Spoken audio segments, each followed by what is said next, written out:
Sir आज भी कई नतीजे आने वाले हैं। Tata steel, power grid corporation, Jindal steel और आधार हाउसिंग फाइनेंस, अपोलो हॉस्पिटल, ऐसे कुछ कंपनीज हैं जिनके नतीजे आने वाले हैं। इनमें आपको कौन सा प्रॉमिसिंग लग रहा है, जिसके नतीजे आप एक्सपेक्ट कर रहे हैं अच्छे? मुझे मालूम है कि आप हाउसिंग फाइनेंस सेक्टर पे काफी बुलिश हैं सर। आधार पे आपकी कॉल भी थी पहले, तो जी आधार के नतीजे आप कैसे एक्सपेक्ट कर रहे हैं सर?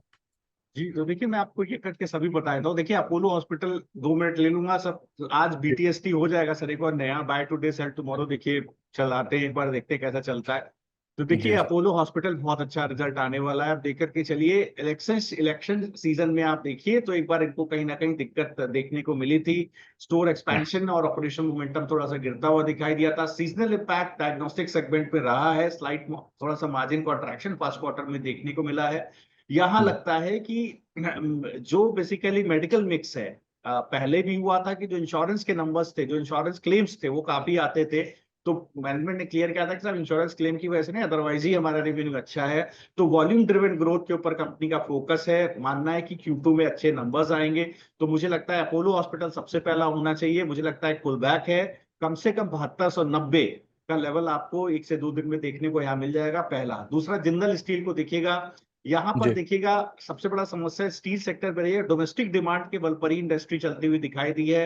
मैनेजमेंट का मानना है कि डोमेस्टिक स्टील डिमांड अच्छी रहेगी, इंफ्रास्ट्रक्चर का बूस्ट है।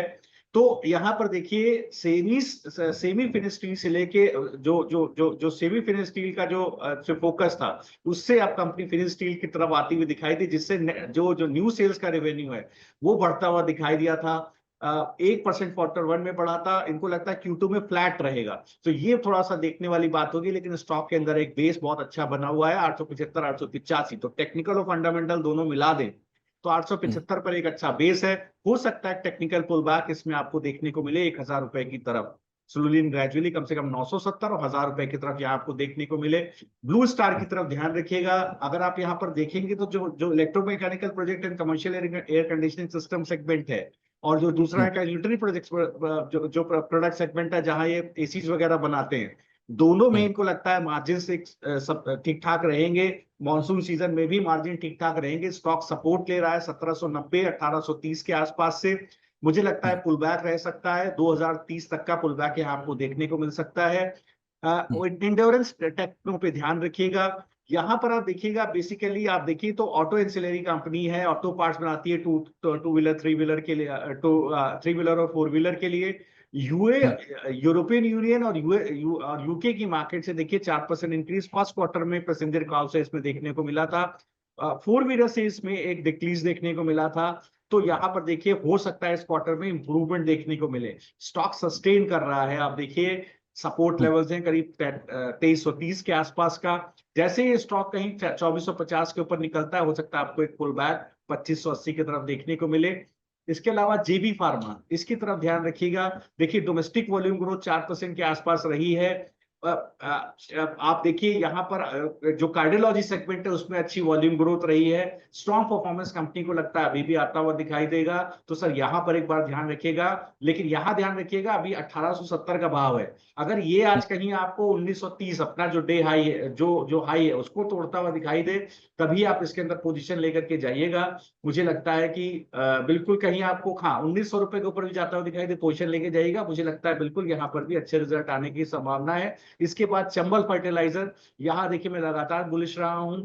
देखिए जी crop protection speciality nutrient segment में आप देखिए मार्जिन इंप्रूवमेंट होता हुआ दिखाई देगा।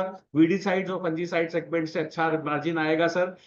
चार्ट्स पर भी बहुत अच्छा सपोर्ट बना हुआ है 480 के आसपास। ये पुल बैक आपको करीब 540 तक कम से कम लेकर के जाएगा। फ्यूचर एंड ऑप्शंस का स्टॉक है। और ग्रेन्यूल्स, यहां देखिएगा आपको मुझे लगता है नंबर्स अच्छे आएंगे। 20% के आसपास EBITDA मार्जिन, मैनेजमेंट एकदम कॉन्फिडेंट है नए लॉन्च की वजह से। तो बिल्कुल मुझे लगता है कि बिल्कुल यहां पर भी बने रहना चाहिए। एक अच्छा सपोर्ट बना हुआ है 538 का। अगर ये 572 के ऊपर सस्टेन हो गया तो आपको 640 के लेवल भी दिखाएगा। और आखिरी स्टॉक है उषा मार्टिन। देखिए बेहतरीन सेटअप बना हुआ है स्टॉक के अंदर। आप देखिएगा तो जो बेसिकली जो यहाँ पर प्री स्ट्रेस कंक्रीट होता है, वहां पर देखिए कंपनी को लगता है कि पिछले पिछले क्वार्टर में डिक्लाइन देखने को मिला था, जहां 15% का रेवेन्यू आता है, वहां पर वॉल्यूम में रेवेन्यू में डिक्लाइन पिछले क्वार्टर में देखने को मिला था। इसके बावजूद स्टॉक सस्टेन करता हुआ दिख रहा है। इस क्वार्टर में मैनेजमेंट का मानना था कि साहब ये रिकवरी हो जाएगी, तो बिल्कुल स्टॉक एक अच्छी तेजी में है। मुझे लगता है 403 रुपए का इसका बेस बना हुआ है, अगर 435 के ऊपर निकल जाए तो ये आपको बहुत आराम से 480 तक के भाव दिखाएगा। तो ये सारे स्टॉक्स है जहां मुझे लगता है एक अच्छा ट्रैक्शन बिल्कुल बन सकता है। और एफडीसी में टेक्निकल चार्ट्स बहुत बुलिश है सर, 533 के बाद अच्छा सपोर्ट है, मुझे लगता है यहाँ भी पोजिशनरी 600 रुपए तक के टारगेट आ सकते हैं।